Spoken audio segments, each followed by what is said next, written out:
Bom dia, pessoal. Estamos aqui em mais um encontro do grupo de estudos do IDTC para os novos participantes, Instituto de Direito Tributário Contemporâneo, onde discutimos as notícias, os temas complexos da área tributária, e neste grupo, especialmente a reforma tributária.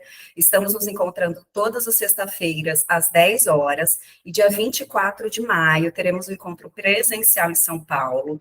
Quem tiver interesse em participar, é só mandar um e-mail para o contato@idtc.com.br. Falando um pouquinho do Instituto, ele foi criado em 2020, no auge da pandemia, para discutir os temas complexos que estavam acontecendo na área, que sempre acontecem, né? Por mim, Luciana Nogueira, pela Graziela Junqueira, que não está aqui presente conosco hoje, pois está numa viagem super especial no Japão. Então, dando seguimento aqui, hoje o debate, o papo vai ser sobre reforma tributária, sobre a perspectiva do setor de alimentos. Temos o ilustre convidado, professor Charles McNaughton, que é mestre e doutor pela PUC, com pós-doutorado pela USP, professor de IBET e jurídico da JBS. Charles, estamos muito contentes com a sua participação. A palavra é toda sua. Obrigado, bom dia a todo mundo. Queria agradecer, muita felicidade de poder participar desse grupo com vocês, uma honra muito grande. Queria te cumprimentar, Luciana, cumprimentar todo mundo, também em nome da Júlia Nogueira, em nome da Débora, prestes para ver te encontrar aqui. Eu queria dizer o seguinte, nessa reforma, eu tive duas perspectivas diferentes. A primeira, quando eu comecei a entrar em contato com o assunto, lá em 2018, uma época que eu era candidato a deputado federal. E uma das minhas plataformas era a reforma, e eu frequentava alguns encontros do CECIF para entender a reforma. Então, eu acompanhei um pouco a gênese e a teoria da reforma, eles concebendo, todos os ideais, etc. E depois, um segundo momento, digamos assim, foi quando eu passei a atuar mais fortemente, né, na indústria de alimentos e vi a perspectiva de dentro da indústria, mais por um toque mais prático, frente ao mais teórico. Tudo que eu vou falar aqui é em nome próprio, tá? Não vou falar em nome de empresa nenhuma, não tenho essa procuração, então tudo que eu estou dizendo aqui deve ser interpretado como opinião do Charles, tá? E não opinião de nenhum grupo. Mas eu queria contrapor um pouco essa visão teórica que eu aprendi naquela época de 2018 com a visão prática que eu estou tendo hoje um pouco de quem vê de dentro para fora, né, de um setor versus de quem vê de fora para dentro. Então, o que eu aprendi lá em 2018, quando eu frequentava a CECIF, é que o IBS e a CBS estão concebidos para ser um grande clube de contribuintes que todo mundo quer entrar. E por que todo mundo quer entrar? Todo mundo quer ser contribuinte do IBS. Imagine um jogo de batata quente. Eu tenho a batata quente na minha mão, eu passo para a Luciana passa para a Júlia passa para a Débora, que passa para o Paulo e assim por diante. Quem vai ficar com a batata quente é o consumidor final. Ou seja, vai queimar na mão dele. Por quê? Porque ele não pode se acreditar. Então, ele vai pagar o imposto. Então, na verdade, você quer ser o contribuinte de CMS para poder se acreditar e não poder ficar com esse imposto como custo na sua operação, né? Eu estou tendo experiência de cursar contabilidade na FPK, faculdade, eu vou ter assim estudante. E lá a gente aprende que quando você tem um imposto recuperável, ele não compõe o seu custo. Quando você tem um imposto não recuperável, ele compõe o seu custo, ele compõe o preço do seu estoque. Né? Então, é ruim. Então, quando você é contribuinte do IBS ou CBS, você não, que não é seu custo, você passa para frente e se acredita. Então, a teoria é que todo mundo quer se fazer parte. Quando você entende o mecanismo do imposto, você quer fazer parte desse clube de contribuintes do IBS da CBS para não ficar com esse não morrer com essa batata quente na mão. E quando você Um dos grandes princípios que embasam esse tributo, esses dois tributos, né, que na verdade juntos formariam o IVA, o Imposto sobre o Valor Agregado, seria a ideia de neutralidade. A ideia de neutralidade é importante, porque o tributo não deveria impactar na sua decisão de negócio, né? E isso você percebe na reforma, de certa forma, em vários aspectos da neutralidade. O primeiro deles, o mais óbvio, é não com uma atividade quase plena, digamos assim, né? Dá uma ideia de que o número de etapas na cadeia não vai influenciar a carga tributária. Se tem uma única etapa na cadeia, ou se tem 5 etapas na cadeia, não é isso que vai influenciar a carga tributária, já que eu vou poder sempre me creditar, né? Então, eu não vou organizar meus negócios por conta disso. Então, a não quantidade plena é essencial para a neutralidade. O segundo ponto que a gente percebe a neutralidade é o fato da alíquota ser no destino. Porque sendo a alíquota no destino, eu não vou colocar minha planta para ter um benefício fiscal, por ter uma alíquota menor. Eu vou colocar minha planta no local em que economicamente faz mais sentido, né? Então, não vou organizar minhas atividades para fins tributários, já que a alíquota que vai ser aplicada é onde mora o consumidor, né? Então, teria uma neutralidade. Outro ponto também, ainda no plano da teoria, é a falta de benefícios fiscais, né? Não tendo benefício fiscal, eu também não vou fazer aqui engenharia tributária para conseguir um benefício, assim por diante. Eu vou organizar os meus negócios pensando em aspectos econômicos, aspectos extratributários, e assim por diante. E, finalmente, o menor número de alíquotas possíveis, né? Então, eu não vou fazer o bombom redondo ou quadrado para me enquadrar no ICMX ou Y para ter uma tributação menor. Eu vou fazer a fora do meu bombom vai ser aquela que mais atrai o consumidor, né? Então, a neutralidade, ela é muito, ela é muito importante, justamente porque ela permite ou estimula uma racionalidade econômica dos agentes, que vão pautar suas atividades não pensando em ter um ganho tributário, mas pensando naquilo que é melhor para o seu negócio, desprezando como se o tributo não existisse, né? Então, a ideia da reforma seria uma grande parte da reforma, além da simplificação, e a simplificação gera neutralidade, de certa forma, mas seria evitar que a carga tributária, o sistema tributário influenciasse, criasse uma distorção nas decisões econômicas dos agentes econômicos. Então, esse é um ponto importante. Junto a isso, uma ideia de transparência, e isso é muito facilitado com a ideia que o imposto, o tributo é cobrado por fora, tanto a CBS como o IBS são cobrados por fora. Então, fica fácil o consumidor entender como seria a tributação, porque eu vejo ali, sacar uma nota, e é mais fácil calcular, né? Em vez daquela história de CMS por dentro, fica mais fácil, fica mais transparente, além de que o fato de ter poucas alíquotas, então eu sei, estou no município de São Paulo, eu sei qual a alíquota do município de São Paulo, qual do estado de São Paulo, qual a da União, que eu estou sujeito.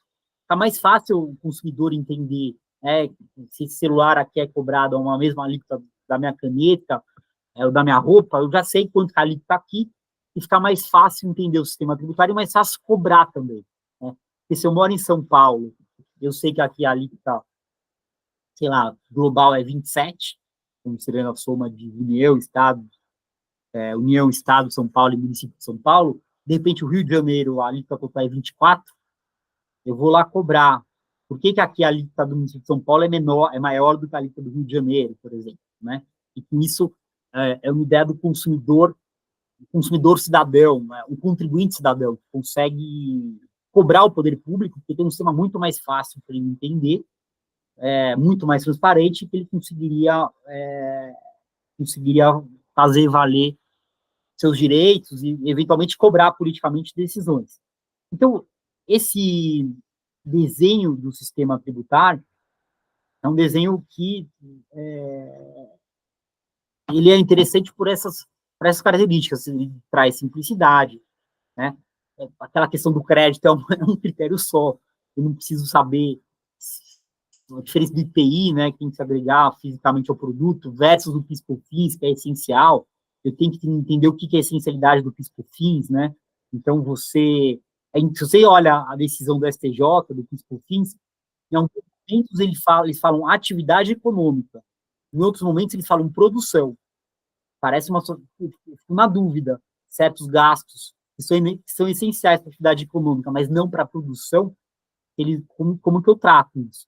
Então, às vezes, o que para mim é essencial a atividade econômica, a própria decisão da STJ descartou, né? Então, assim, eu ter um critério também de não cumulatividade único, né, não diferente para vários tributos, que eu sei que só não vai tributar, só não vai permitir o crédito aquilo que é consumo pessoal, também acho que facilita bastante a gestão tributária por parte das empresas.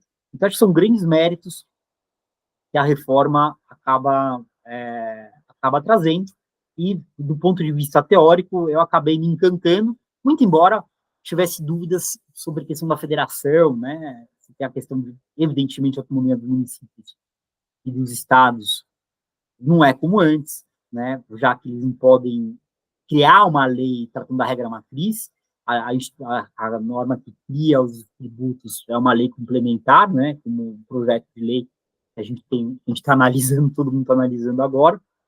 Eles podem dispor a alíquota, mas tem uma autonomia evidentemente mitigada.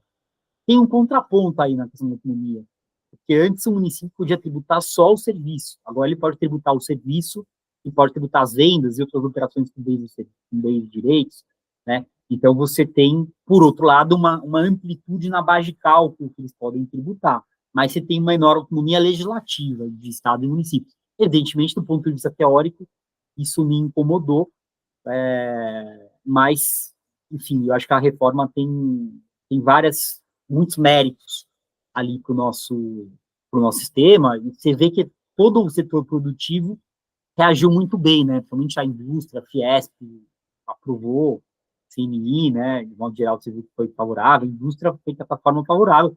Nosso aqui, que é o serviço, de certa forma, a gente ficou um pouco mais incomodado, porque tem aumento de carga tributária, assim por diante.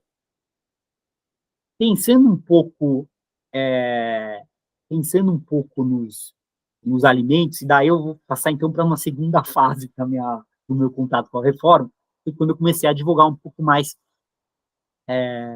para esse setor de alimentos.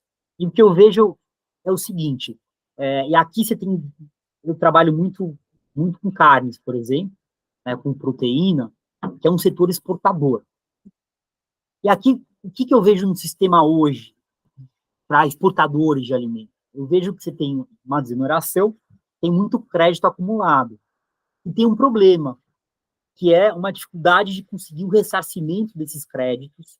PIS/COFINS ainda se consegue, mas ICMS, por exemplo, tem que judicializar muitas vezes para se conseguir. É comum que exportadores tenham que judicializar para conseguir a devolução, o ressarcimento de ICMS, por exemplo, né? O que é um problema, porque sabe que na minha carreira, eu lembro quando eu era no começo da carreira, sempre quando eu vi alguém reclamar de crédito acumulado, eu nunca tinha entendido. Bom, você tem crédito acumulado, é bom, você não vai ter tributo a pagar, você tem um crédito, né? Eu nunca tinha eu demorei para me dar conta de que o crédito acumulado, o grande problema é que você pagou por esse crédito, né? Você já desembolsou, porque você pagou o seu fornecedor e ele te cobrou. Então, você já teve um problema de fluxo de caixa. Se você não tem um ressarcimento rápido disso, você tem pode ter um problema financeiro. Então, você não consegue reaver aquilo que você já gastou, é um gasto que você já teve. Então, uma empresa que acumula muito crédito não é algo saudável para o sistema, porque ela está desembolsando caixa para adquirir esse crédito, ela paga o fornecedor dela.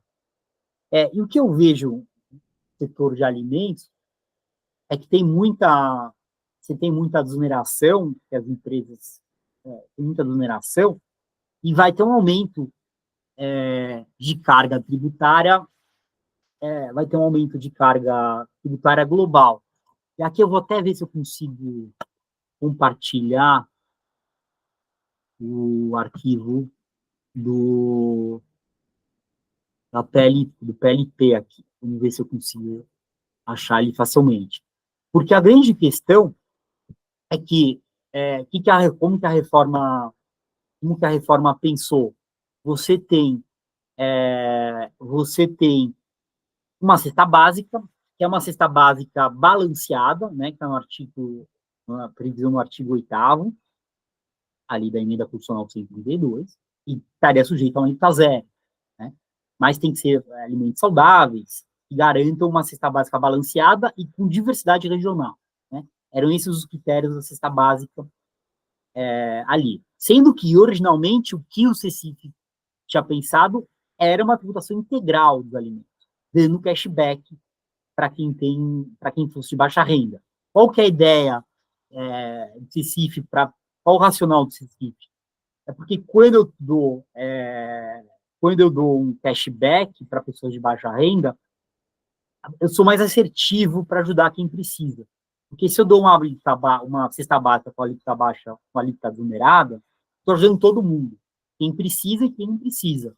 Então, eu tenho um gasto tributário muito maior. Se eu dou um cashback, é como se eu estivesse ajudando pessoas específicas, ali que realmente precisam de uma desoneração. Em tese, você tem uma racionalidade no gasto dos recursos. Então, originalmente, você tinha uma ideia de uma alíquota única e sem redução, mas o que acabou prevalecendo no texto foi, no artigo 8º, uma cesta básica com alíquota zero, né, para IBS e CBS, e que fossem, que respeitasse a diversidade regional e respeitasse uma alimentação balanceada. Esses eram os parâmetros do artigo 8º. Ao mesmo tempo, o artigo 9º da emenda 132, prevendo uma redução de alíquota de 60% para alimentos em geral. Então, os alimentos poderiam estar em três caixinhas. Uma caixinha da cesta básica, outra caixinha com a redução de 60%, e uma outra caixinha, um terceiro grupo, que não teria redução alguma, estaria sujeito à alíquota padrão do IBS e da CBS. E daí, evidentemente, dentro do setor dos alimentos, havia uma grande curiosidade de saber o que viria na cesta básica, o que viria na redução de 60%, e o que viria na alíquota normal. Teve, inclusive, os grupos de trabalho paralelo, teve alguns seminários sobre cesta básica, tive a oportunidade de participar, mas lá tiveram, eu falei em nome da ABEC, Associação Brasileira de Exportadoras de Carne, mas você via lá vários setores, né, de várias associações representando alimentos, e você vai perceber que, evidentemente, o grande pleito das associações é que tivesse o máximo número de alimentos possíveis na cesta básica, alguma coisa na redução de 60%, no mínimo uma alíquota global. Até as associações defendiam até tudo tivesse ou na cesta básica ou na redução de 60%, preferencialmente na cesta básica. E daí, penso assim, prós e contras, e vou falar de um modo balanceado nisso, né? Quando você pensa, evidentemente, a ideia, quando você coloca um produto com uma alíquota reduzida, evidentemente você possivelmente aumente a carga global, né, do CBS da CBS. Então, eu vi uma conta do API, que acho que certos alimentos, se você coloca tudo, você tem um aumento ali, acho que, por exemplo, de carne, acho que seria 0,6%, segundo eles, todas as carnes que tivessem na cesta básica, eu acho que seria um aumento de 0,6% na alíquota. Por quê? Porque eu tenho uma carga tributária que tem que custear as atividades do Estado, né, do poder público. Se você aumenta o regime de exceção, você tem que aumentar a carga tributária global, né? Então, esse é um grande argumento para se ter o menos possível de alimentos ou produtos ali nas alíquotas diferenciadas. Agora, tem alguns contrapontos, do outro lado também tem alguns argumentos. O que eu gostaria de destacar, por exemplo, foi inclusive que eu falei no seminário ali na Câmara, sobre cesta básica, é que se a gente passa, e a pandemia agravou muito isso, um problema de insegurança alimentar, né? Então, muita gente, ou sem alimentos suficientes para sua subsistência, ou sem conseguir uma alimentação saudável, digamos assim, né? Então, tem vários níveis de insegurança alimentar. E a insegurança alimentar, ela é gerada por um binômio entre a renda daquela pessoa e o custo do alimento. Então, quanto maior o custo do alimento, evidentemente, mais você aumenta o problema da insegurança alimentar.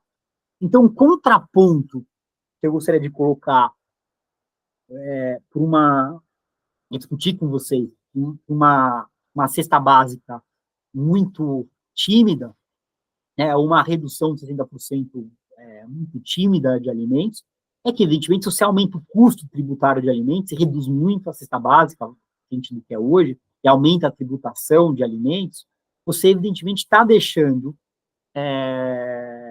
mais vulneráveis certas pessoas. É claro que, com o cashback, você resolveria isso, mas, pelo que eu entendi do projeto, o cashback teriam várias patamares, mas a regra geral é que é uma devolução de 20%. Pelo menos foi o que eu entendi do projeto de lei. Salvo algumas exceções, gás, algumas exceções lá que são maiores, mas eu tenho uma devolução de 20% do IDS da CBS. Então, e mais, quando você pensa em recursos financeiros, existe uma coisa que é o valor do dinheiro no tempo. Então, uma pessoa viva, uma pessoa que se priva de dinheiro e recebe aquela devolução posteriormente, é evidente que ela fica prejudicada, porque o dinheiro hoje não é o dinheiro daqui a um tempo, né? Agora, se eu penso isso para uma pessoa carente, uma pessoa de baixa renda, é como se o poder público estivesse financiando em cima dela, porque ele faz ela pagar o imposto e depois devolve, né, pelo cashback. Então, isso é uma situação a se ponderar, né, a colocar nessa balança. E mais, o cashback seria para algumas pessoas com cadastro de baixíssima renda, mas tem muita gente de baixa renda, possivelmente não se enquadra no critério do cashback, e eventualmente tem um aumento de carga tributária por alimentos não estarem na cesta básica. Então, esse é um ponto da insegurança alimentar que a gente pode considerar, né? Evidentemente, teria que ver ali item por item para ver o que está o aumento de carga, mas não parece. A cesta básica ali é uma cesta básica de 15 itens, né? É uma cesta básica de apenas 15 itens. Então, uma cesta básica que me parece muito tímida. Proteína, por exemplo, ficou de fora da cesta básica. Que eu tenho para a proteína é redução de 60% para a in natura ali, etc. Tal. O que acaba tirando, pode gerar discussão em questões temperadas, por exemplo, e assim por diante. Então, esse é um ponto que eu acho que vai ser muito discutido no futuro, digamos assim, nessa questão da regulamentação. Dali, eu estou colocando, de certa forma, os prós e contras que eu vejo dos dois argumentos, tentando colocar uma questão neutra. Mas eu fico preocupado com essa questão da insegurança alimentar. A questão da insegurança alimentar. Outro ponto que também se discutia quanto alimentos seria a questão do imposto seletivo, né? Que poderia incidir em questões de meio ambiente ou prejudiciais à saúde. Daí você poderia ter ali uma eventual incidência, sendo que produtos com redução de alíquota de 60% não estariam sujeitos a imposto seletivo, né? Ali o artigo 9º da emenda constitucional 102 prevê isso. E o imposto seletivo, ele está lá sobre bebidas açucaradas, bebidas alcoólicas, evidentemente, mas fora isso, não onerou alimentos. né? Então, isso é um ponto a se considerar. O que tinha uma discussão que eu vi no setor de bebida alcoólica era o que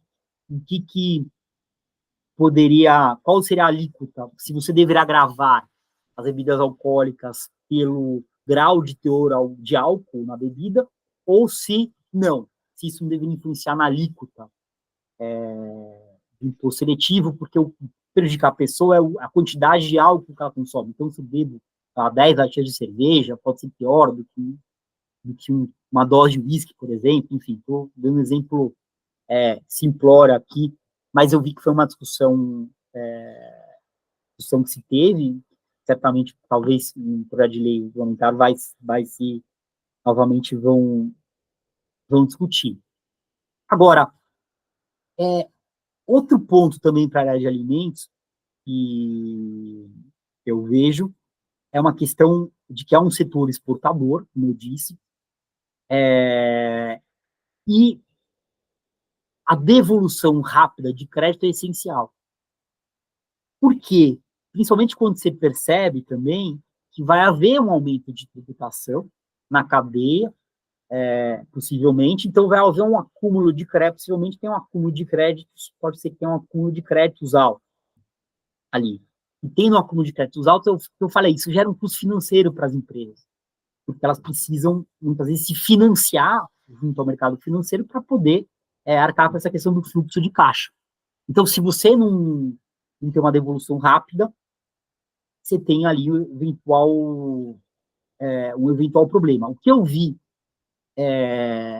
das explicações do API, e eu li, depois eu vou falar um pouco que eu li no texto, é que você tem a ideia geral é que exportador ou pessoas qualificadas diferenciadas tem uma devolução em 60 dias, podendo até ter um prazo menor se fosse um bom contribuinte. E, eventualmente, poderia ter uma devolução em 270 dias de crédito para contribuintes que tivessem, eventualmente, um saldo credor anormal, digamos assim, né? Daí poderia gerar uma fiscalização, um controle maior. Mas, então, que a regra geral seria os 60 dias. Quando eu vejo o texto, para mim não ficou claro no texto do PLP que estaria garantido para exportadores essa devolução rápida em 60 dias. Ele coloca ali que tem que ter uma proporção de 150, né, entre as vendas, entre o saldo credor e o débito, etc., uma proporção, e quem tivesse abaixo da proporção poderia pedir 60 dias. E eu entendi, o racional dele é aquilo que ele falou, né? Se tivesse uma desproporção de saldo credor frente aos débitos, de fato, estaria sujeito a uma tributação uma devolução mais devagar, só que não está claro ali, para mim não está claro no texto que os exportadores, por exemplo, teriam garantido 60 dias. Então, são pontos que são pontos a se discutirem, assim, mecanismos para conseguir que as promessas que sejam ditas ali estejam no texto, né?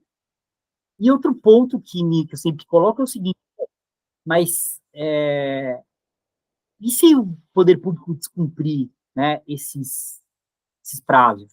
E daí você tem uma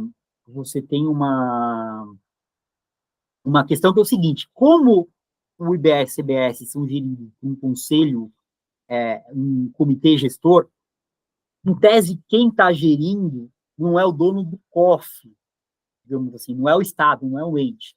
Então, ele não teria um interesse em ficar com o seu crédito para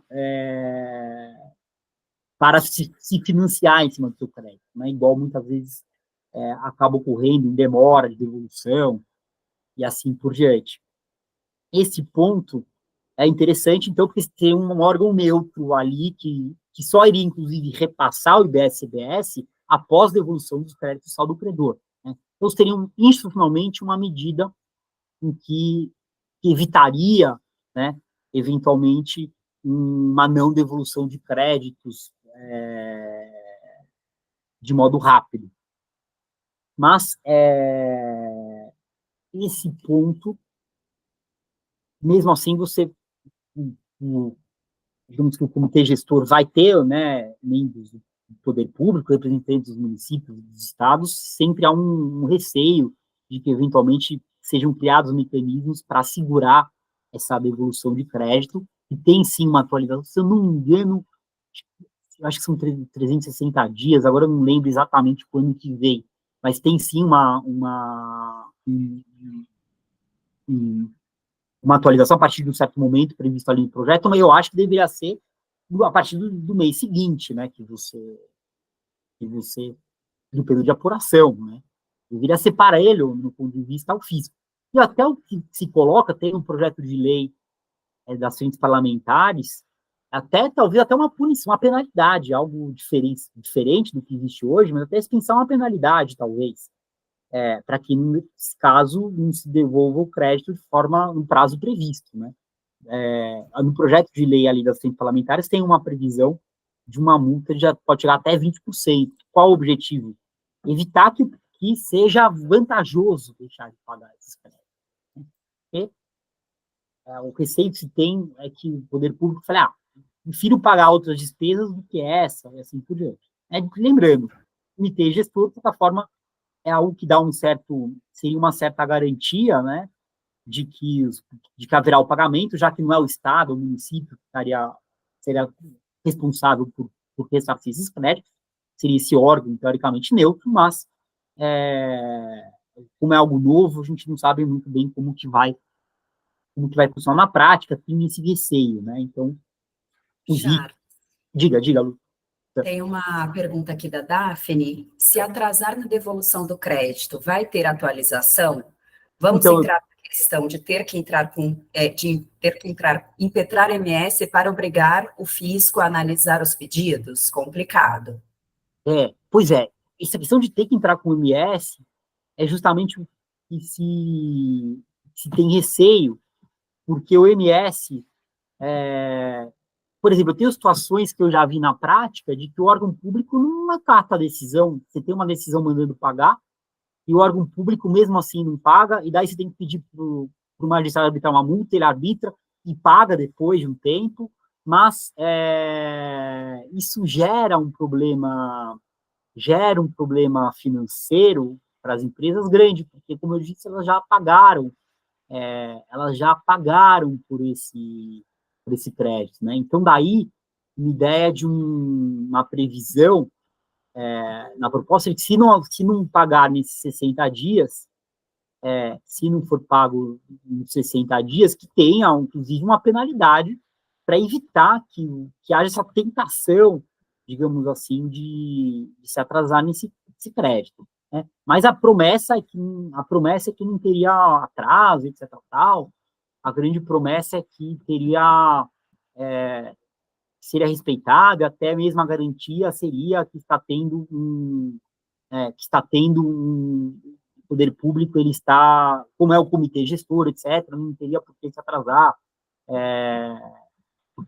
assim por diante. Bem diferente do que é hoje, né? Como? Desculpa. Bem diferente do que é hoje.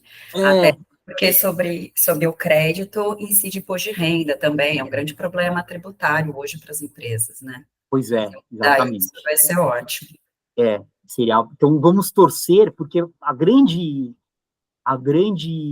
questão da reforma, eu lembro que se falava isso, não sei se lá em 2018, ele falava assim, olha, o crédito é 60 dias, que é o que teoricamente está no projeto, né, tirando os 270, mas se não for isso na prática, vai ser realmente um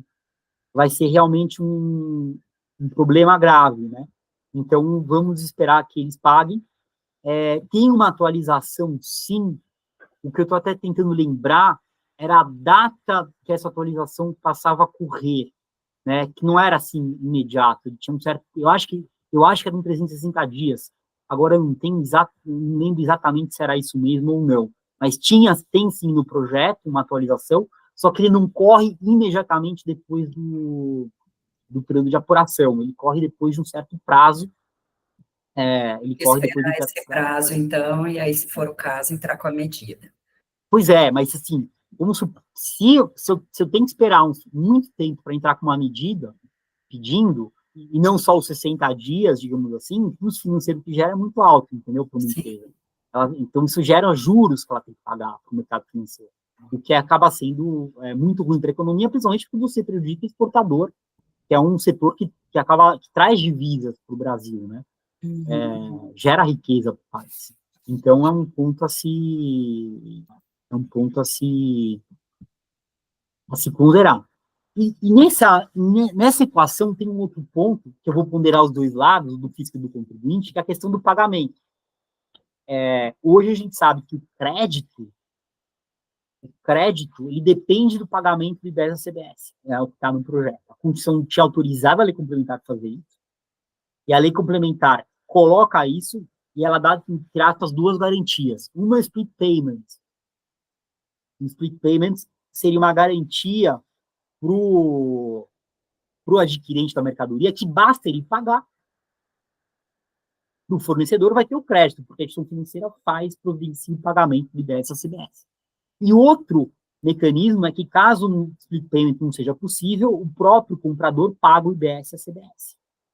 E daí, teoricamente, não é que você vai ter aquele problema, por exemplo, que existe hoje, que é a nota fiscal inidônea, né, que eu compro uma mercadoria, depois de 4 anos soltuado, tem que provar que aquela operação ocorreu. Isso é muito ruim, gera um custo de compliance, né? Até para pequenas, médias empresas, isso é péssimo, porque a média empresa não tem essa informação. De repente, ela é surpreendida, né, por uma questão de que a empresa é considerada inidônea anos depois, e assim por diante, sendo que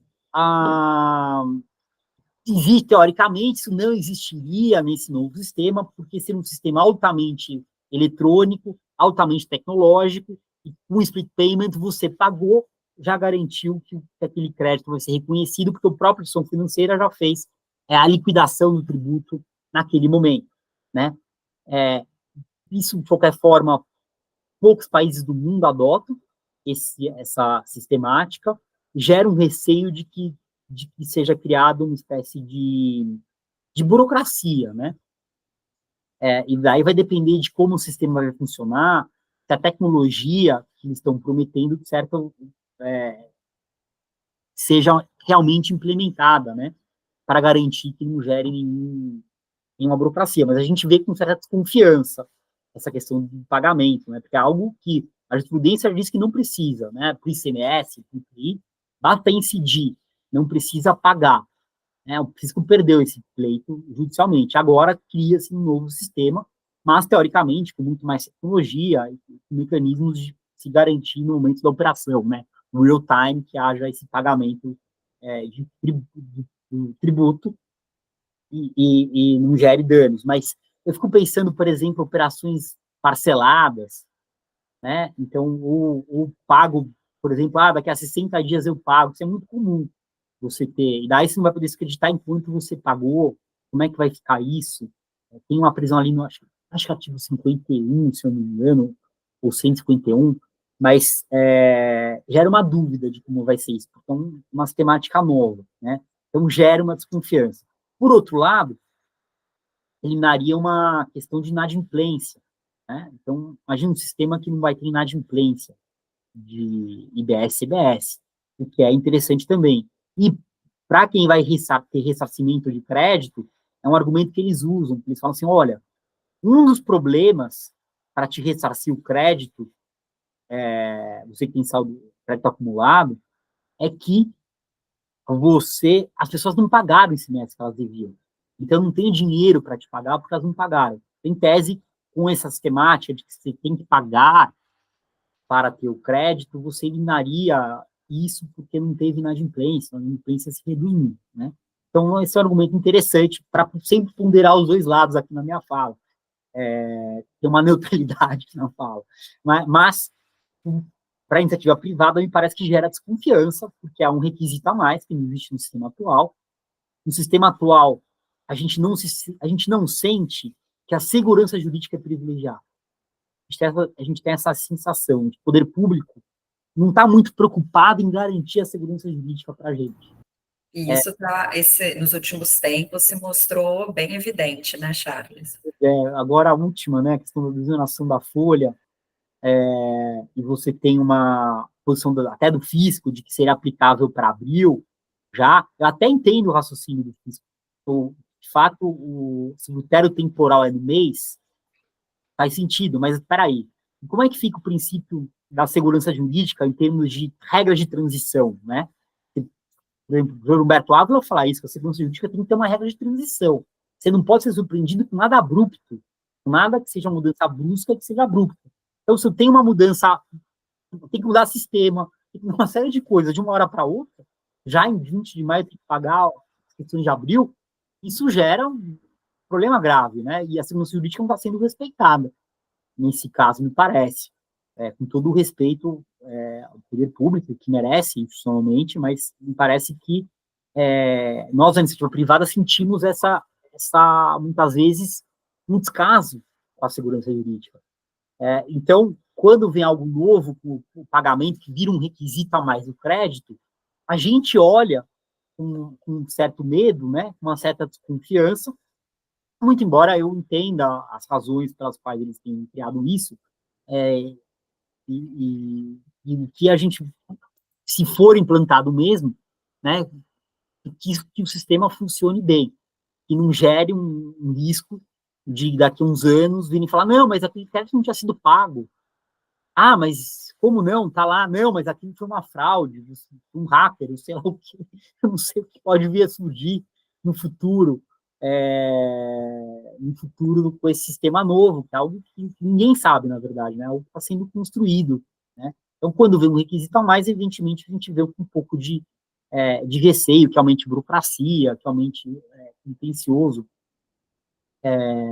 e assim por diante. Mas, assim, o que eu gostaria de contrapor, resumir, daí abrir para colocações de vocês, para a gente conversar aqui, é isso, um plano teórico, uma ideia de neutralidade, né? Que é bom para a economia, porque garante eficiência, porque garante um sistema que seja pautado na racionalidade econômica e não em questões tributárias para as decisões econômicas.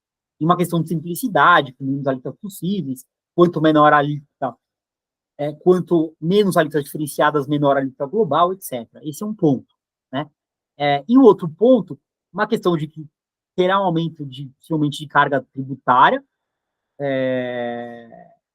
um aumento de carga tributária, que pode gerar uma insegurança alimentar, pode gerar um aumento de crédito acumulado, né, o que é ruim porque gera um custo financeiro, e os receios que se tem de que certas promessas não sejam entregues, né? Quais promessas? Promessa de pagar rapidamente, devolver rapidamente o ressarcimento, isso está bem claro, eles têm essa intenção, esperamos que isso seja cumprido, que realmente a normatividade seja clara. Eu vejo, por exemplo, ali no projeto de lei, o artigo 29, ele dá as hipóteses de uso e consumo. Pela intenção do Bernardo Api, eu entendi que aquilo é taxativo, né? E achei muito corajoso isso, achei muito interessante. Agora, quando você vê o artigo 28, ali ele também coloca uso e consumo, sem mencionar o artigo 29. Então, será que pode interpretar que a lista do artigo 29 é exemplificativo? Se for, é o pior dos mundos, porque a gente não tem uma definição clara do que é uso e consumo, e você tem uma lista, se for considerada como exemplificativa, daqui a pouco vão começar a dizer que os gastos que não se agregam ao produto, ou qualquer outro critério que possa ser inventado, são uso e consumo, né? O que a gente não pode admitir é que seja uso e consumo do estabelecimento. O uso e consumo pessoal tem que ser para o sócio, né? Para o administrador, um desvio, né? Não aquilo que seja usado. Me parece que a intenção é essa também, ali nos exemplos, isso é bem claro, eles deixam bem claro, mas no texto me parece que pode dar margem. Por exemplo, se interpretasse o artigo 28 de forma dissociada ao artigo 29, né? E parece que em momento algum se fala que se fala que é uma lista taxativa, né? Então, esse é um ponto de atenção que eu acho que a gente tem que discutir para garantir que o uso e o consumo seja interpretado de uma forma adequada, da forma que eles quiseram ali, né? Que era realmente impedir que eu, consumidor final, crie uma empresa só para não pagar o IBS-CBS. É isso que a gente tem que impedir, de fato, né? Não faz sentido eu criar uma holding e começar a comprar meus produtos de consumo nessa holding para me acreditar. Isso, evidentemente, tem que ser evitado pelo sistema, porque senão ninguém mais vai pagar IBS-CBS. Eu concordo com isso. Agora, o que não se pode é que essa janela seja usada para que o fisco, querendo arrecadar mais, passe a criar restrições passe a ampliar esse conceito de fim pessoal. Esse é um ponto de atenção. O que eu acho muito rico no que a gente está vivendo, é que a gente está tendo um sistema tributário novo que nasce e que a gente está podendo ver a gênese desse sistema, né? É o que os meus amigos da PUC, né, Júlia, chama de fundo do direito. A gente está vendo a enunciação, a gente está vendo o direito nascer. A gente consegue, tem vídeos gravados, tem PowerPoint do governo, tem textos, tem um relatório ali do projeto, que é uma coisa que vai ser histórica, porque daqui a 40 anos a gente pode resgatar todas as conversas do YouTube e falar, ó, judiciário, tá vendo o que se pensou na época? Foi isso, não foi aquilo, e assim por diante. Acho que eu sempre falo que a gente deveria arquivar tudo isso e registrar para que a gente possa passar para gerações futuras, inclusive, né? Que é o sistema que a gente quer? Né? Que é o sistema que foi pensado, que foi idealizado, né? Eu acho que o nosso sistema anterior, eu costumo dizer, que a nossa construção anterior é uma construção maravilhosa. Eu brinco que é como se fosse um projeto de Oscar Niemeyer, mas foi tantos puxadinhos no projeto que você não tem atividade para ser restritiva, guerra fiscal, várias exceções para fins arrecadatórios, assim por diante, que o sistema, que aquela planta maravilhosa fica uma coisa medonha com puxadinhos e com exceções, etc. Né? Então, que o sistema, que a gente registre bem os ideais desse sistema, para que não fique um puxadinho de novo. Acho que é o nosso grande desafio, com tributaristas que acompanham o nascimento dessa reforma, é garantir que esses ideais da reforma sejam respeitados, que a gente consiga, de fato, um sistema mais simples, um sistema mais transparente, né? Para que tudo isso que a gente esteja fazendo daqui a 20 anos não seja em vão, né? Não se construa tudo de novo, porque não basta o papel, a cultura nossa tem que se adaptar. Se a gente não mudar a cultura das pessoas, dos aplicadores do direito, a gente não vai ter o sistema não vai funcionar bem. A gente tem que ter esse grande pacto por respeitar os ideais da reforma. Essa é uma grande mensagem que eu gostaria de deixar no final aqui. Eu acho que é nossa responsabilidade aqui, como estudiosos do direito tributário, garantir que isso aconteça. Mas era isso que eu gostaria de colocar, fico aberto aqui para colocações de vocês. E, por enquanto, eu agradeço a oportunidade que vocês me deram de eu praticar meu português aqui. Nós que agradecemos, Charles, foi incrível, muito bom, didática excepcional, e até sobre a questão da mentalidade, o Luiz Franco Junqueira, que acredito que vai falar com a gente já já, ele fala muito isso, ele bate nessa tecla, né, Luiz? Que tem que ter uma mudança de mentalidade como um todo. Não, é bem isso mesmo. É bem isso mesmo. Quando... Pode falar, Luiz. Não, já posso, já que eu comecei, eu já começo? Isso, começa. Já vamos levá-lo. Carlos, parabéns, tá muito, muito boa mesmo.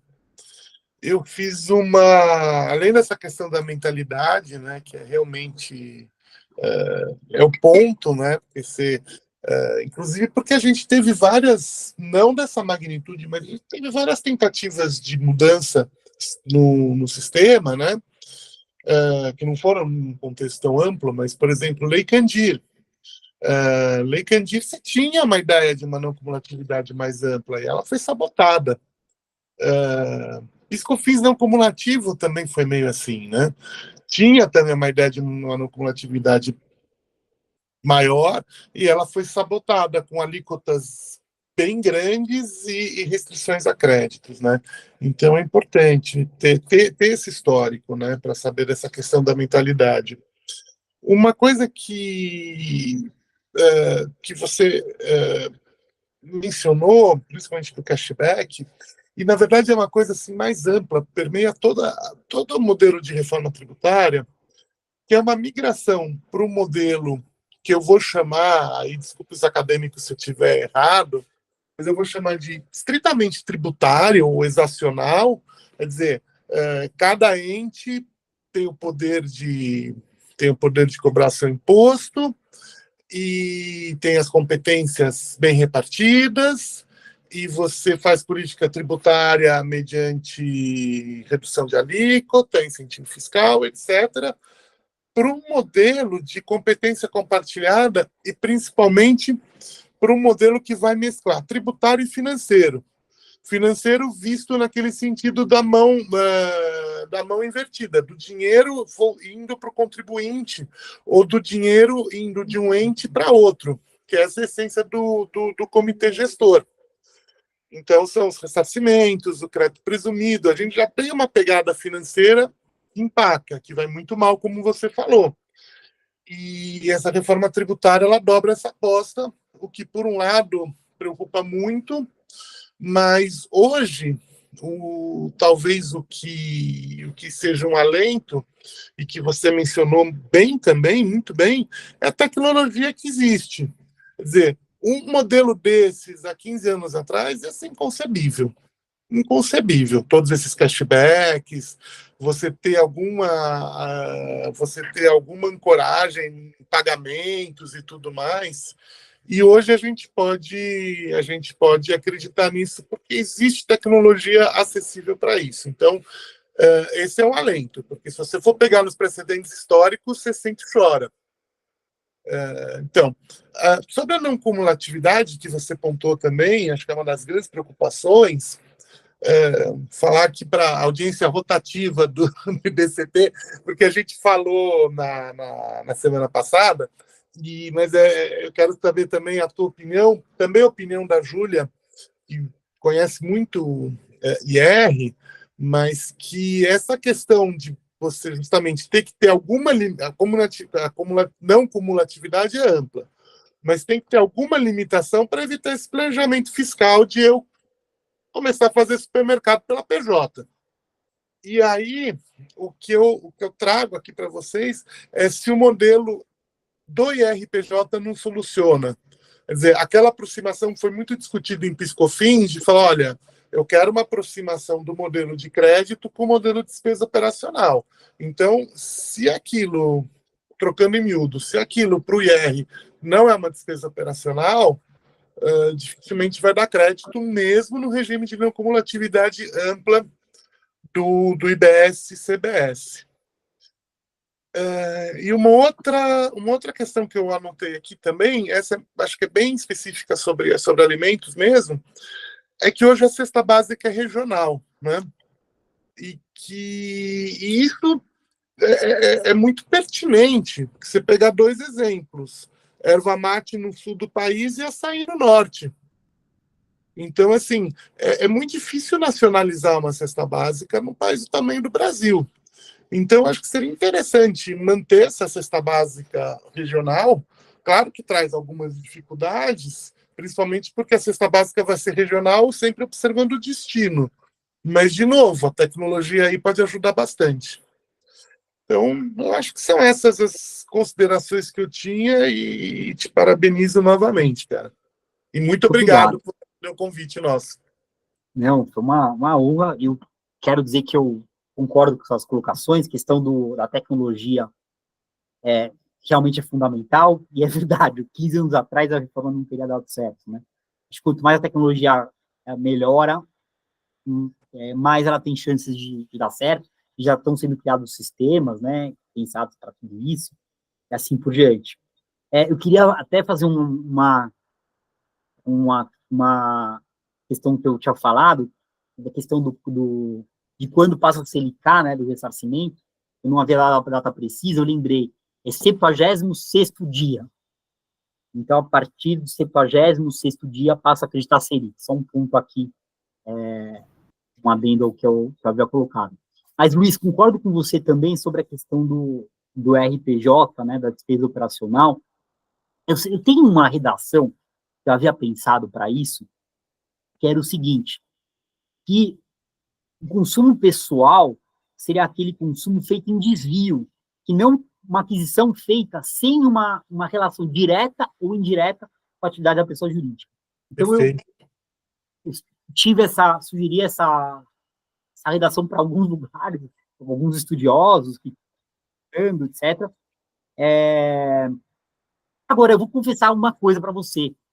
O artigo 29, se for taxativo, eu até prefiro, porque ele cria algo objetivo. Uhum. Eu fico na dúvida, se criar uma questão paralela ao imposto de renda, uma confraternização com funcionários, por exemplo, volta e meia, o CARF diverge, né, se tem que deduzir, se não tem. Eu teria a tendência de querer deduzir. Ali, no projeto de lei, por exemplo, o álcool eu já sei que não dá para deduzir. Então, agora, pelo menos, cria uma... Pronto, não vou deduzir. Se eu tiver que dar o que eu acho mais horrível no nosso sistema tributário, quando me perguntam alguma coisa, e eu respondo assim, chances possíveis de perda. Eu me sinto inútil. Aí, Não é nada. Lá e pergunta assim, posso deduzir o crédito de bebida alcoólica?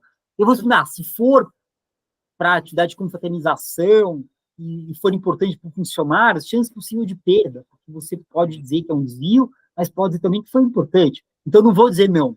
Agora, poder dizer sim ou não, né, é muito bom. Mesmo que diga não, que a pessoa toma a decisão, que bom, tirei esse plano da frente, não tem que ficar pensando. Agora, é horrível dizer chance possível de êxito, né? Ou, tem chances remotas de perda, mas pode modular, tá? Sim. Quer dizer, é uma prioridade muito grande. Então, eu gosto da ideia de, se for taxativo ali, eu confesso que eu gosto com pessoa da iniciativa privada. Talvez se fosse o fisco até falaria, bom, mas espera aí, pode ter alguma coisa que a gente não tenha pensado ali, etc, tal, né? Aí eu iria por essa linha que você falou, ou do IR, ou aquilo que eu tinha pensado, como um desvio, algo que não seja para a empresa, que não esteja relacionado direto ou indiretamente à atividade das empresas. Essa era a questão que eu tinha colocado, que eu tinha pensado. Mas ainda assim gera alguma discussão. A lista taxativa, eu que sou da iniciativa privada, eu acho maravilhoso ter ali. Agora, teria que garantir mesmo que é taxativo, porque o pior dos mundos é ter uma lista taxativa e falo, meu, mas isso era exemplificativo. Aí eu acho que a gente está não tem uma definição do que é e você não tem um fechamento do que é, né? Daí eu acho muito ruim. Então, o que eu quero, que eu espero que com essa reforma eu possa dizer o sim ou não. Sabotando, né, aspas, então, a chance possível de êxito. Eu acho horrível, como advogado, me sinto super incompetente, mas também me sentiria louco em muitas perguntas que me fazem dar uma resposta categórica, só se eu fosse louco. Porque, com certeza. O realmente, muitas vezes, não nos dá essa segurança. Legal, muito obrigado, cara. Obrigado. Ju, Paulo, vocês querem colocar algum ponto? Aproveitando o nosso ilustre convidado. Olha, só agradecer ao Charles pela brilhante explanação. É sempre um grande prazer te ouvir, um grande aprendizado de didática, de como conjugar, né, um conhecimento tão profundo com uma fala tão simples que qualquer um pode entender. É sempre o que a gente busca nas nossas aulas, nas nossas palestras, mas você é quem consegue realmente melhor fazer isso. Imagina. E também concordo com você e com o Luiz, com a questão do conceito do IR poder ser utilizado aqui. Seria mais uma uniformização, né? Como você falou, a questão do crédito, a gente tinha várias legislações, cada uma permitia o crédito, e mesmo dentro da legislação de PIS/COFINS, determinados créditos eram permitidos só quando eram insumos, outros quando estavam na atividade. Então, além da a gente uniformizar, a gente poderia uniformizar com o próprio IR, né? Imagina se a gente tem uma jurisprudência única para o que para o que é uma despesa dedutível para o que dá crédito. Seria lindo, né? Porque as empresas ficam malucas. Eu tenho uma despesa que é dedutível, mas ela não dá crédito, dá crédito de um tributo, não dá do outro. E quer ou não, a gente que trabalha com IR, né, pode ser uma legislação complexa, mas ela é até bastante, vamos dizer assim, antiga, não sofre tantas mudanças, então ela é mais consolidada e mais amadurecida, já tem uma jurisprudência mais amadurecida, já tem o entendimento da receita mais amadurecida, volta e meia a gente usa ali um parecer normativo dos anos 70, 80, que continua sendo seguido, então eu fico maluca quando eu vejo o ICMS, e as pessoas têm muito mais medo, às vezes, do IR, mas eu falo, gente, o IR é consolidado, a legislação está aí, desde os anos 70, sofrendo pequenos ajustes, mas a gente consegue ter uma previsibilidade maior. Então, a gente já tem bastante jurisprudência sobre dedutibilidade de despesas, conceitos aí mais arraigados que poderiam ser trazidos para a nova legislação, que é um outro ponto que a gente vai inaugurar uma jurisprudência nova, né? Isso é bem doloroso, porque a gente perde todo um passado, todo um histórico, e agora a gente tem novos conceitos, um novo fatorador para dizer o que é do zero, né? Então, se essa jurisprudência pudesse beber na fonte de outras, bem-sucedidas, não mal-sucedidas, mas bem-sucedidas, ajudaria bastante. Mas super obrigada, Charles. Não, Obrigada eu que por aceitar agradeço. o convite. Eu que agradeço. Uma honra, e muito prazer, um grande prazer te encontrar, Julia. Sim. Admiro o seu Fiquei trabalho. lembrando aqui da época que você foi candidato a deputado federal, né? Foi muito bom, a gente discutia bastante política. Muito. Eu lembro que a gente foi comer uma pizza junto, você foi me apresentar seus eleitores. Eu tinha um grupo de debate sobre política, chamado Círculo Político. Ainda era possível, gente, debater política nesse país. Depois de 2018, eu acho que nunca mais a gente vai conseguir, com pessoas com posições políticas diferentes, né? Mas era muito rico. Bacana mesmo. Paulo? Bom dia a todos. Prazer falar contigo, Charles. Parabéns pela sua apresentação, foi brilhante, como já anteciparam aqui. Eu traria um ponto que, inclusive, por acaso, a Daphne mandou aqui a pergunta no chat, sobre a substituição tributária. Não há previsão, né, da substituição tributária na reforma. E o setor será imensamente impactado, né?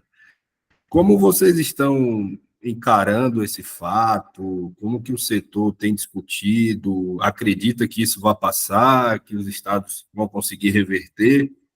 Ou passando, como que seria essa transição, né? Ser substituto tributário para ser mais um player, né, na cadeia aí de tributação de arrecadação do IVA. Como que vocês estão lidando com esses cenários? Boa, excelente pergunta. De fato, não tem, né, no projeto de lei, a API comentou que os estados queriam, mas eles acharam melhor no primeiro momento deixar fora, mas o que eu vejo de modo geral é que, pelo menos o que eu vi em associações falando, né, seriam contra a substituição tributária, né. Eu vejo, parece que tem um setor ou outro que é favorável, porque entende que queria simplificar, tal. Então, já vi, por exemplo, quando eu discuti no grupo de trabalhos, ali dos GTs paralelos, eu vi um grupo defendendo que tinha que ter ST, etc., porque facilitaria, mas, de modo geral, eu acho que é algo que... Acho que ele tira a simplicidade do sistema, apesar de simplificar um pouco, porque é algo muito arrecada para cadeia, etc., mas você começa a criar pautas, começam a criar bases de cálculo diferenciadas e começam a criar sistemas diferentes.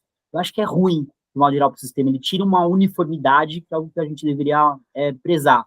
Então, eu sou contrário e eu vejo pessoas se manifestando de forma contrária. Vi um outro setor específico, que não era nem de alimentos, mas que achava bom, que defendia, mas era sempre grande minoria. E o meu medo é o seguinte: acho que quando você deixa um boi passar, passa a boiada.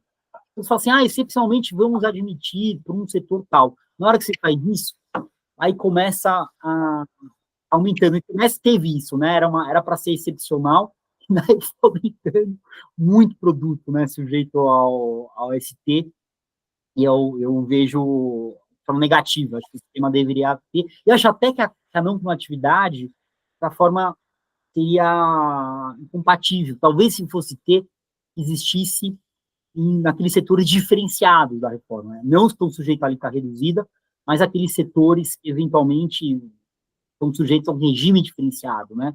Aquelas exceções ali do artigo 136A, que se colocam no setor. Daí, de repente, poderia pensar, mas não no sistema normal.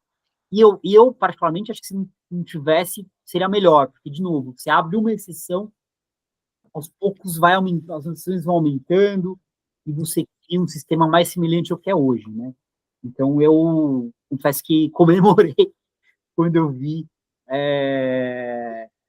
não ter substituição tributária. Nos alimentos, o que eu vejo hoje é muita desoneração, na verdade, no meio da cadeia, principalmente PIS/COFINS, por exemplo, e crédito presumido. Que, aliás, é o ponto que eu não falei aqui, mas que vai ter, que é importante também para o setor de alimentos. Você pega os produtores rurais que faturem até 3,6 milhões por ano, tem direito a não pagar o ICMS-CBS, se eles quiserem, e daí dá um direito ao crédito presumido para quem adquire deles. Qual que é a importância do crédito presumido? É eliminar um resíduo na cadeia.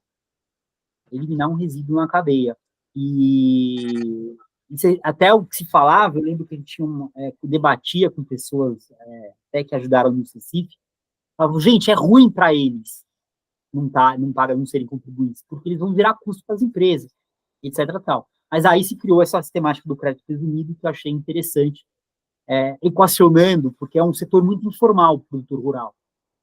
Você tem uma ideia, por exemplo, a questão do fundo rural, eles precisam recolher sofrer retenção na fonte ou pagar pela folha.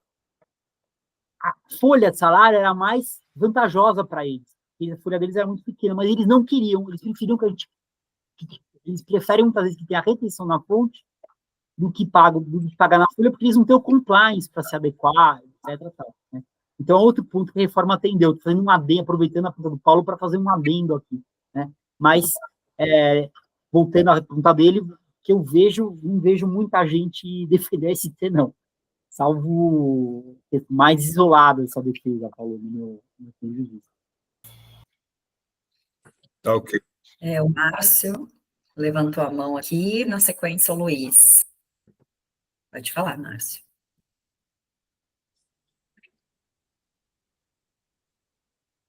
Márcio? Faz um tempo já. Só se a gente trocar, Luiz. Aí, na sequência, o Márcio entra. Tá. Charles, eu queria só fazer uma complementação na questão da substituição tributária. Eu também concordo contigo, ser contra, mas eu queria só apresentar um outro argumento. Vocês estão me ouvindo agora? A substituição... Oi. Não, tá legal. Não, pode continuar, Luiz, depois eu faço a minha pergunta. É que eu só estava testando o áudio aqui. Não, claro, Márcio. É que a substituição tributária, ela é não compatível com um modelo de não cumulatividade ampla. Porque você pensa na situação do substituto. Substituto, ele, por exemplo, o posto de gasolina, acho que até dei esse exemplo, mas o posto de gasolina, a operação dele de venda de combustível, se for substituída, já foi pago anteriormente, né? Então, ele não vai ter débito. Em compensação, todos os demais insumos que ele pode ter direito, equipamentos, roupa dos funcionários, manutenção, dentro de uma não cumulatividade ampla, né? Pensa em tudo. Ele vai ter crédito. Então, ele não vai ter como compensar esse crédito e vai entrar nessa coisa que o Charles disse muito bem, que é o perigo do ressarcimento. Então, assim, a substituição tributária, ela desequilibra o sistema como um todo e ela trabalha contra a não cumulatividade ampla. Então, era essa só complementação que eu queria fazer. Eu concordo plenamente, Luiz. Acho que é muito pertinente o que você disse. Tanto quando veio uma disposição na época da emenda, antes da emenda, quando era PEC ainda, quando era PEC 45, veio aquela disposição da responsabilidade, né? Parágrafo 5º ou 6º ali do artigo 156A. Uma dúvida que teve é se aquilo vinha para agasalhar uma possibilidade de ST. Mas esse argumento não com atividade, eu lembro que pessoas colocaram, eu achei muito forte, porque por isso que falaram, olha, se tiver, que seja nos sistemas específicos, e não na regra geral, naqueles sistemas que tem uma atuação diferenciada, porque daí pode não ser não cumulativo, né, porque é um sistema diferenciado, poderia ser, mas isso é ruim, de modo geral, para a cadeia, e pode gerar resíduos tributários, né. Então, acho que quanto mais amplo, quanto menos exceções, quanto menos diferenças, melhor, porque esse é o valor, a simplicidade, a uniformidade, acho que é um valor desse sistema novo. Acho que a gente devia lutar por ele. Diga, Márcio. Opa, agora vocês estão me ouvindo, né? Agora sim. Tá. Na realidade, eu queria fazer, ao mesmo tempo, um comentário e uma pergunta sobre a questão da devolução, né? Quando você tem crédito acumulado, né? Porque eu me lembro, há muito tempo atrás, existe uma lei federal falando que os impostos federais têm que ser ressarcidos até 360 dias, aquela coisa toda, e eu posso te dizer que eu constantemente na minha empresa, nós entramos com mandado de segurança para a Receita pagar, porque ela não paga depois de um ano, né? Ela não paga depois de 360 dias. E, para ser bem sincero, a minha opinião é que eles estão vendendo, é como se quem fez essa PLC, ela tentou vender um terreno na lua, sabe, cara? É assim, aquela que você fala assim, eu vou colocar isso, mas eu não vou dar, porque se depois de 360 dias eu não te dar esse valor, você pode entrar na justiça e vai ver o que vai acontecer, né? E a pergunta, ela seria, pelo que você tem visto, você acha que isso realmente vai acontecer? Porque até agora ninguém falou como isso vai funcionar. É o nosso grande receio, Márcio, que não se respeite esse prazo de 60 dias. Seria muito, muito ruim, né? O que você tem são as promessas, de novo, que é o comitê gestor, que é diferente do seu comitê gestor e seu fisco, que seria um órgão terceiro. O comitê gestor primeiro tem que pagar os créditos acumulados, o saldo credor, para depois pagar para o fisco, e assim por diante. Mas a gente fica muito desconfiado, com muito receio, porque é algo novo, né, que ninguém sabe. O que as pessoas podem dizer hoje é um plano, é uma expectativa, né, não é a realidade. Mesmo que a gente ouça os idealizadores do projeto, eles falam assim, vai funcionar assim. Mas eles não sabem, porque não são eles que vão estar lá controlando. Eles podem imaginar ou prever, né? Então, a gente não tem absoluta certeza do que vai acontecer, a gente tem muito receio. Daí é uma ideia de se colocar uma penalidade, né? Para caso não haja o pagamento no prazo de 60 dias, não só a Selic depois do 76º dia, mas até uma penalidade para que realmente seja um péssimo negócio o poder público deixar de pagar, deixar de ressarcir isso no prazo correto. Porque você tem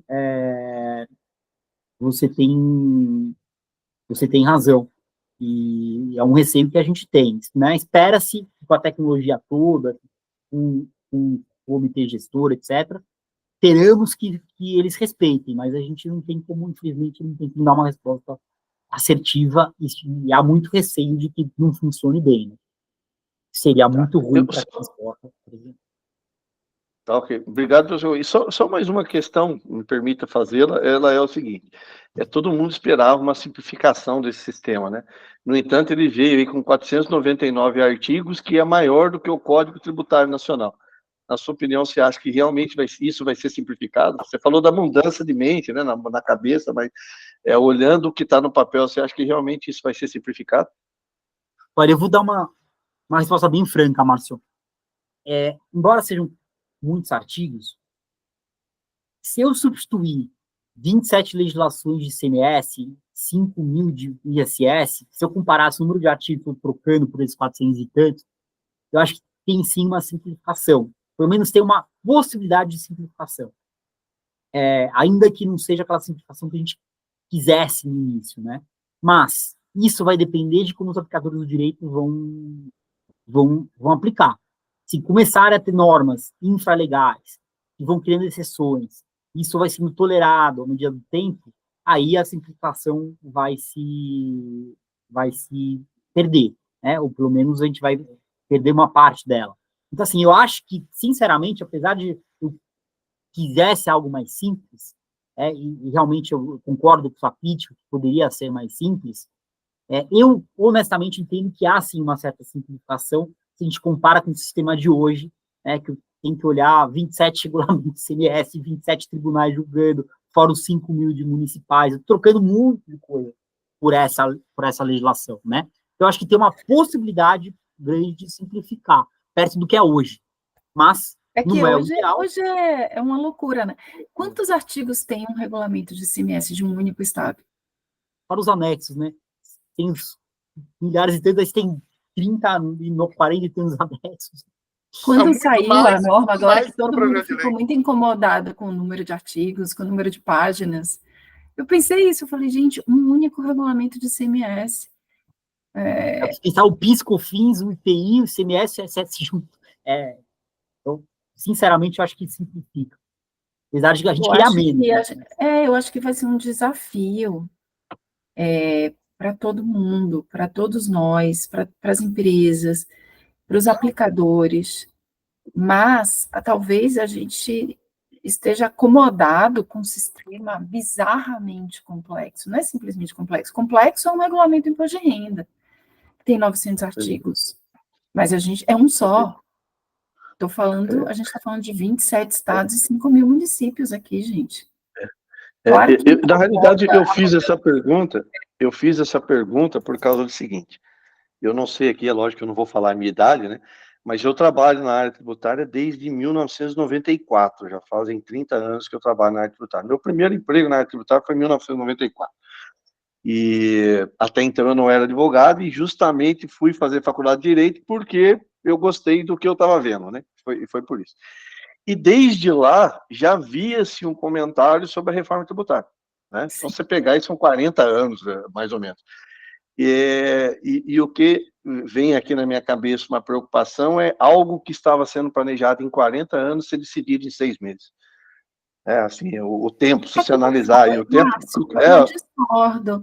Eu acho que não foi em 6 meses. Tem anos que o CCIF está discutindo. Não, eu entendi. O que eu quis dizer é o seguinte: a partir de agora, se você considerar o prazo que os deputados vão ter aí de férias, se você considerar a eleição municipal, assim, estão querendo aprovar isso até o final do ano. Talvez tenha 6 meses, se você colocar na ponta do lápis, 6 meses, para eles decidirem, discutirem o projeto de lei complementar. Mas Por isso que eu fiz essa pergunta em relação o projeto de lei complementar, ele não está sendo feito pelos deputados. Ele está sendo feito pelo governo. Quem está fazendo o projeto de lei complementar do lado do governo é o API. E o API está trabalhando nisso há o quê, Charles? 15 anos? Só para tranquilizar você, sabe, Márcio? Eu acho que se a gente tiver uma postura um pouco mais positiva em relação a esse processo, nos ajuda. Porque vai ser extremamente desafiador. Mas se a gente encarar como um desafio que vai nos levar a um lugar melhor, é um desafio mais palatável do que se a gente achar que é esse caos. Ah, meu Deus, esses deputados vão ter que fazer em 3 meses uma regulamentação de algo que está sendo discutido há 40 anos. Não acho que seja bem assim. Não são os deputados que estão fazendo, quem está fazendo é o API. O API discutiu isso há mais de 10 anos no CCIF, e a gente está regulamentando algo que vem sendo pensado e discutido com a sociedade, com as empresas, há muitos anos. É que, realmente, na hora de você virar a chave e transformar isso em legislação, é doloroso, é difícil, e não adianta, tem que ser feito a toque de caixa. Mas não adianta, assim, se a gente desse 10 anos de prazo para os deputados fazerem isso, daqui a 10 anos a gente ia ter um monstro também. Às vezes, um prazo curto obriga a fazer algo que depois vai ter que ser ajustado.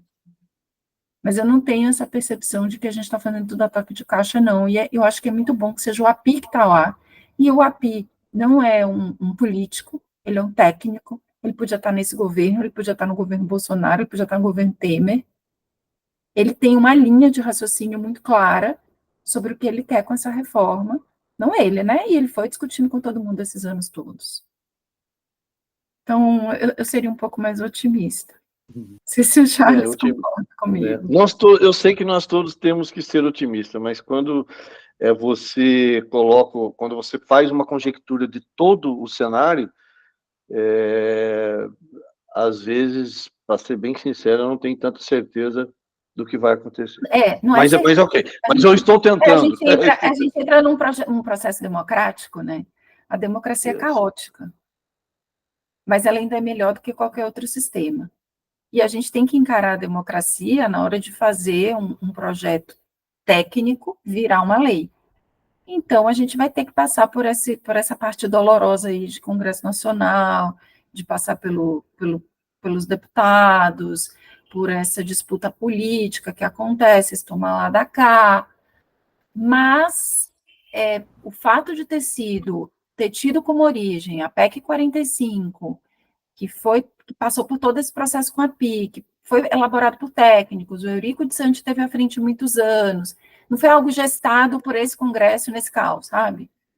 A origem é outra. Eu acho que dá um pouco mais de esperança. Vão ter perdas? Vão. Vai ficar pior do que a gente gostaria? Vai. Vai ter um monte de penduricalho? Vai.